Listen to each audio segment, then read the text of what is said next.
vous édifie. Nzambe apesaki ngai message, apesaki ngai révélation oyo Nzambe apesanga. Ça fait déjà netokoti 2022, ça va faire presque 2 ans que Nzambe apesanga révélation, parce que eza révélation oyo na réussir yango ezalaki le 19 8e mois 2020 nazwaki révélation oyo. Voilà. Bato bamitunaka naya na média nazala jamais na ba maquillage ni ba mèche ni ba beauté tout ça là, mais na lobela yango te mpo na nga na bando mona lokwa Nzambe amemai ngai d'abord na témoignage na nga na continuer témoignage ti na page oyo ekolobela ba mèche, mais tellement mosala oyo tozosala eza nde Saint-Esprit, eza Jésus-Christ de Nazareth, ye nde moto azodirige biso, ye nde moto azoconduire ngai na kati ya bilanga na ye, ye nde moto aorientaka ngai na badirectif oyo alingi na minute wana. Aye kolobela ngango le 3 janvier esinga biservante na nga leka lobela mpona bamèche, lobela mpona bamèche, mpona bamèche, mpona dépouillement ya basi, lobela yango. Bon, na négligeaki toujours. Nzambe ayeli su kointerpele ngai na lobela yango. Nga nazalaki d'abord nalobaki na témoignage na nga ke nakufela mama, mais de fait mama yango azalaka coiffeuse andokanga suki. À ma grande surprise, mutu moko te apprendre nga kokanga suki nga moko kaka boye. Même bato bazalaka na ye ntango azalaki vivant bazali bamikolo kote na ye bakokaki bayebaki kokanga basuki te, mais nga ntango nakoli à l'âge de 12 ans comme ça, si je ne me trompe pas, na 12 ans déjà, na komé kokanga suki. Ka vraiment coiffeuse, na banda kokanga vraiment batu suki. So na kangi suki pasi te suki kokata na te, modèle oyo lingi na banda ko placer batu ba tissage, tout ba mèche na banda sa biloko na nyonso. Tango Nzambe akomi ko benganga, nga na banda comprendre te zaki appel na ye, mais tellement saint temps na réussir Saint-Esprit na vie na nga na yende sko ko comprendre que oui Nzambe azolobela nga boye. Eloko ya liboso na banda komona ezalaki soki nalali nakangi ba mèche na mutu na nga, nakangi bana na nga ba mèche, na banda komona ba vision makila na mutu na biso ezalaki na makila. Ozo mituna yango ba vision oyo nazomona mutu makila oyo ezolakisa nini? Nzambe abisinga lobi eza ba mèche oyo tiaka na mutu. Mokolo moko nazwi ba mèche na tie na mikangi mpo nga moko na banda komikanga nga depuis 2008 na banda déjà kokanga ba mèche na mutu na nga moko, kotia ba tissage na mutu nga moko. Soki pe na tia yango ondima te ke mutu nga na tia yango. Ba coiffure pe ya compliqué ya bizarre na banda kotia na mutu. Moko musu nazwi tissage na tie tissage na mutu. On a tie tissage. Mkolongo donc ba détachanga tissage wana na ba 3h du matin parce que soki ka na kangi misu mutu na nga makila likolo mutu na nga. Soki na kangi ka misu mutu na nga makila. Chaîne qui vous édifie.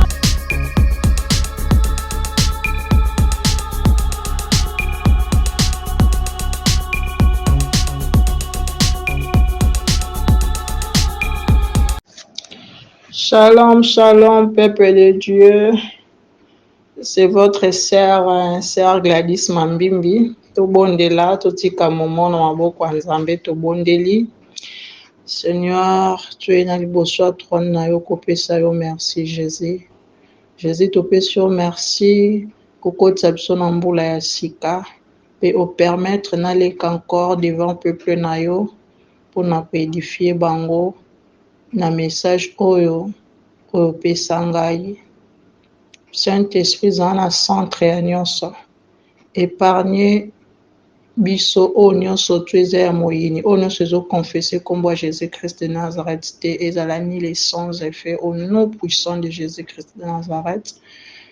J'ai ainsi prié, j'ai dit gloire et louange à toi Seigneur Jésus-Christ de Nazareth. Amen.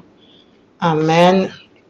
Bien-aimé dans le Seigneur, Eza Abino, la sœur servante de l'Éternel, sœur Gladys Mambimbi, Nyeli Souli Bosso Nabino, Nambula ya Sika, Nzamba permettre to kutana, Nzamba pesa kingai message, apesa kinga révélation, Nzamba pesanga, ça fait déjà net au côté 2022, ça va faire presque 2 ans que Nzamba peut sans la révélation, parce que la révélation, on a réussi en haut, et ça qui le 19, 8e mois 2020.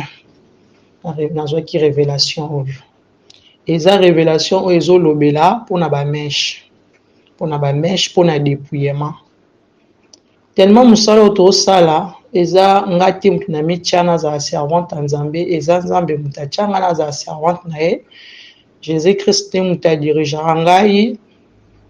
Soka bisinga le oyo folo baboye, ya onde na oya koloba. Eza message de na bandaki ne bandele, eza message ezwa mi lelo te lobi te ezwa makala. Batu ba mitunaka na ya na media, nazala jamais na ba maquillage, ni ba mèche, ni ba beauté tout ça là, mais na lobela ngote. Pour nanga na bandomo na lokwa nzamba mema ngai d'abord na témoignage nanga, na continuer témoignage ti na page o ekolobela ba mèche. Mais tellement musalo tozo ça. Ezande Saint-Esprit, Jésus Christ de Nazareth, yende mutazo diriger biso, yende mutazo conduire ngai na kati ya bilanga na ye, yende muta orientaka ngai na ba directif oya lingi na minute wana. Ayeko lobela ngango le 3 janvier, esinga bi servante nanga le ka lobela pona ba mèche, lobela pona ba mèche, pona ba mèche, pona dépouillement ya basi, lobela yango. Bon, na négligea ki toujours Nzamba il sou ko interpeller ngai na lobelango. Yango na leki liboso na bino peuple na ye po na ko transmettre bino message oyo na part ya notre Seigneur Jésus-Christ de Nazareth. Nga nazaki d'abord na lobai na témoignage na ke na kufela maman, mais de fait maman ngo azaka coiffeuse ando kanga suki. À ma grande surprise, mutu mota apprendre nga ko kanga suki. Nga moko kaka boye, même bateau bazaka na etango azaki vivant bazali ba mikolo côté na ye bakokai ko bayebaki kokanga basuki te, mais nga tango na koli à l'âge de 12 ans comme ça, si je me trompe pas, na 12 ans déjà na komi kokanga suki. On a omo kanga suki ba famille ba komi ko encourager nga ça vraiment musala ka ya défunte maman na yo yanga bande ko sala. Nabando kanga suki vraiment nazalaka vraiment coiffeuse, nabanda ko kanga vraiment batu suki. So na kangyo suki pasi te suki ko katana te modèle oyo lingi nabande ko placer batu batissage tout ba mèche nabando sa biloko na nyonso. Tant nzamba komi ko benganga nga nabando comprendre te zaki appel na ye, mais tellement Saint-Temps na réussir Saint-Esprit na vie nanga na yende sko ko comprendre que oui nzamba zo lobelanga boy.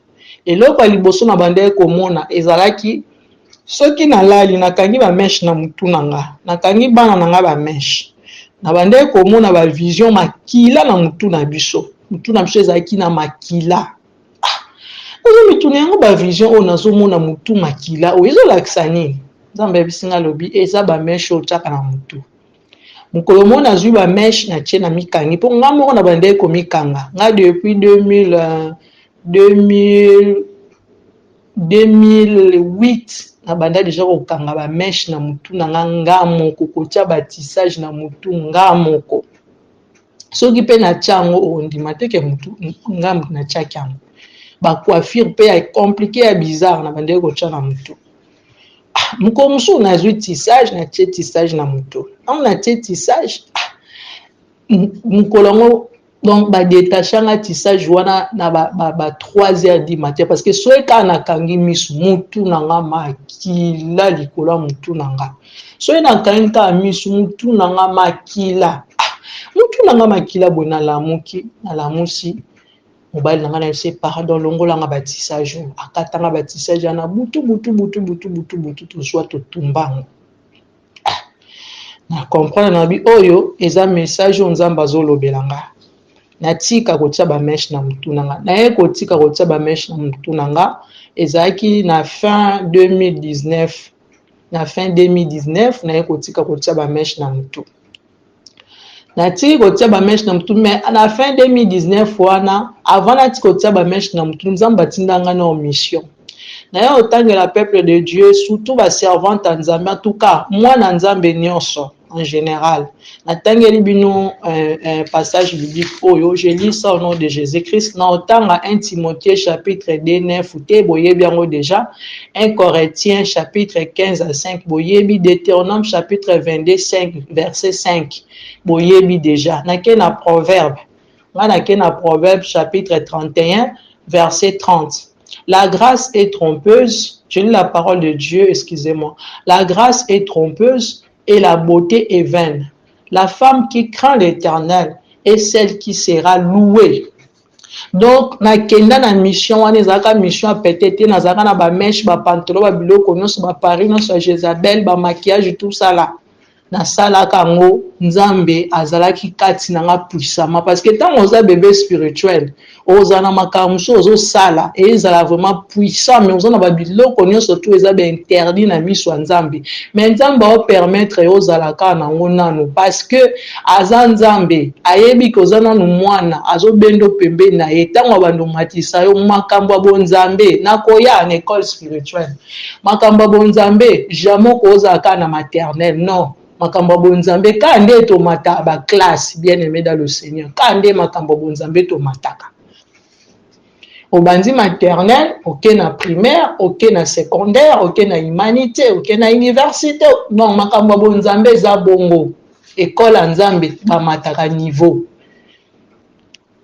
nye ko tika otia ba mèche na mutu nye otika batini ko donc na fongole ka parenthèse ya mission wana o nazoloba na kangi parenthèse wana to lobela ka un jour par la grâce de Dieu si Dieu me permet na ko continuer ka makamba ba mèche na ko tika ba mèche mais tellement nazaka coiffeuse na bande ko coiffer ba toujours ba mèche ba tissage na bande cha toujours ba na mutu ok bande glorifier ka nzambe te toyembangu na passage 1 Jean chapitre 2 verset 15. Aimez point, je lis la parole de Dieu, aimez point le monde, ni les choses qui sont dans le monde. Si quelqu'un aime le monde, l'amour du Père est point en lui. Tokeli sumbang na Jacques chapitre 4 verset 4.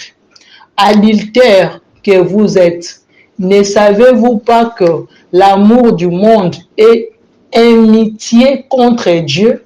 Celui donc qui veut être ami du monde sera ennemi de Dieu. Amen. Wanangate muna lobiango Bible nde muke lobiango. Tokepe lisumba muna Michée chapitre 6 verset 8. On t'a fait connaître, ô l'homme, ce qui est bien et ce que l'Éternel demande de toi. C'est que tu pratiques la justice, que tu aimes la miséricorde et que tu marches humblement avec ton Dieu. Tu marches humblement avec ton Dieu. Mutu azona bonzambe katine akoyi kolinga ba biloko wana nyonso tute ba mèche ba tissage kotambola na orgueil biloko wana etiaka orgueil na nzoto enga moko na yebi azalaka kosala ba biloko wana. Naye kozuwa ba mèche na tiki na bande toujours ko continuer kokanga batuka ba mèche. Tellement nzamba za nzambe un jour alingeti naza toujours na kati na kufa na makambo wana. Donc soki ozotia ba mèche na mutu na yo te oza pe na droit ya kokanga pe mutu ba mèche te ni ba tissage wana nyonso. Eloko eza mabe pona koki kotiango baninga te nga na bande kokanga batuka asuki na ignorance.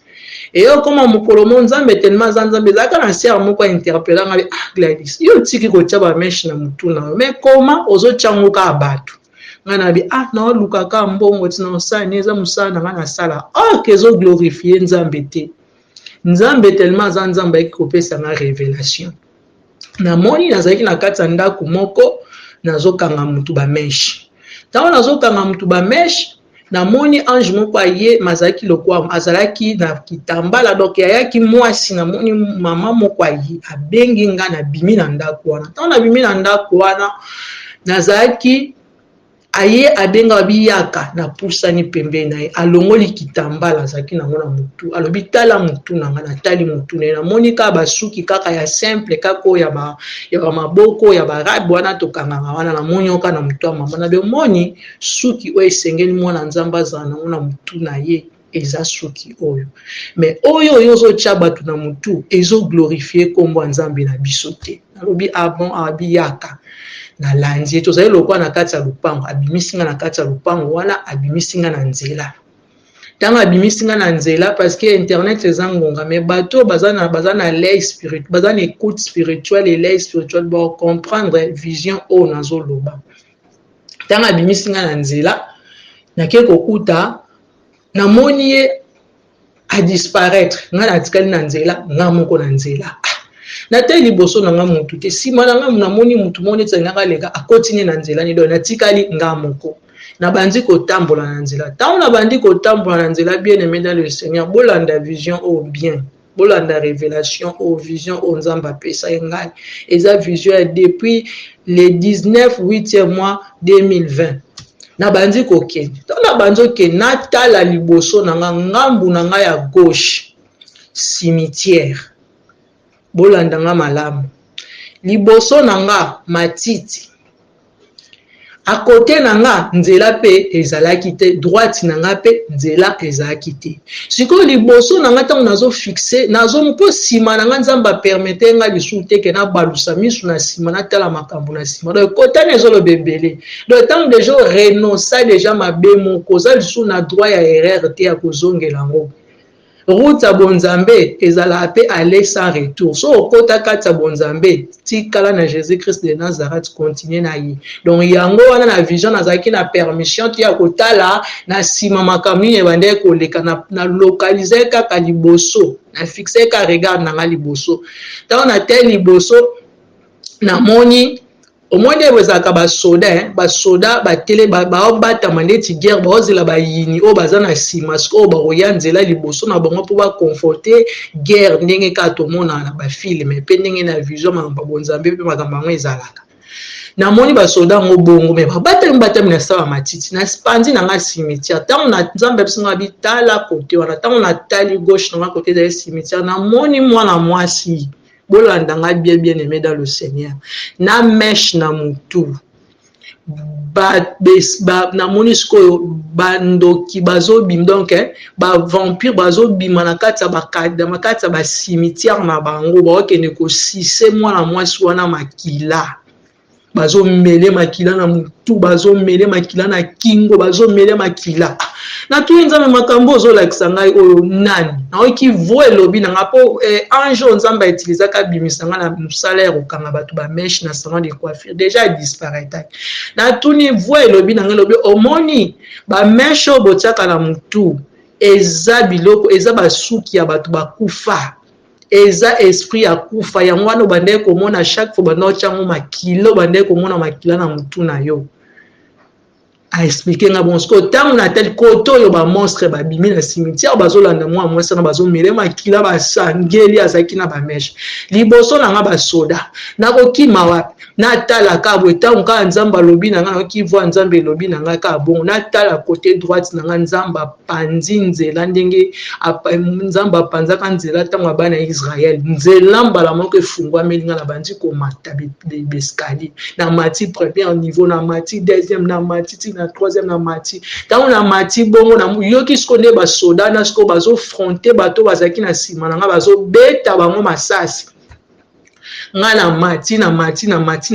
mati ti likolo bana classe bazolanda nga nzambe biso na bomoni mosala oza nango ya koenseigner peuple na ngai barévélation oyo nga namonisi yo barévélation nga nazomonisa eza mpona yo moko te eza na ntango ekokoka okoloba ngo na monde entier makambo yango bomoni nga lelo bien aimé dans le Seigneur naye kobetela bino sete likambo bameshe bamaquillage batissage toye kokende na 1 Corinthiens chapitre 10 verset 14 eza na moka moke je lis la parole de Dieu c'est pourquoi bien aimé fuyez l'idolâtre bozala ba idolâtre te bomoni bapôtre babengaki bango bachrétien po comportement na bango ezalaki différent na bato bazalaki bachrétien te jamais okokozala mwana nzambe babiloko nyonso to jezabeliste nyonso tu na nzoto maquillage yo pantalon yo batalon yo bamaquillage bameshe batissage olemba te to se repentir nga deja nzambe abimisa nga na makambo wana bino pe bobima eza kutu na ba bien aimé mususu bozana deja nzambe apesa bino pe ba message oyo me bolinga ate ko accepter yango boyokela nzambe bo se repentir ba mesh ba biloko nyonso ke otikala nango ana se ya moi eza na ba misusu kutu même ba mibali na bango moko pe bapekisa bango angoka tika noko akotia ba beauté one mobali nga bandolo ba yango yo lingi ka ba maquillage bo banini bo onalinga ka ozaka no naturel ozaka kitoko bien aimé dans le Seigneur to se repentir tozoleka pona ba sentiment na biso te tozoleka parce que nzambe nda lobi nga nasali part na nga Saint-Esprit asunga bino bao bazokoka te nzambe ya lola oyo azomona ngo keza mabe asunga bino botika napesi peuple nyonso tu ya nzambe ba bonne année ba nouvelle année oyo eza malamu mpona biso. La Bible nous dit cherchez la paix avec tous et la sanctification sans laquelle personne ne verra Dieu. Tobandaki na alpha, tusuki na oméga. J'ai ainsi prié, j'ai dit gloire et louange à toi Seigneur Jésus-Christ de Nazareth. Amen. Chaîne qui vous édifie.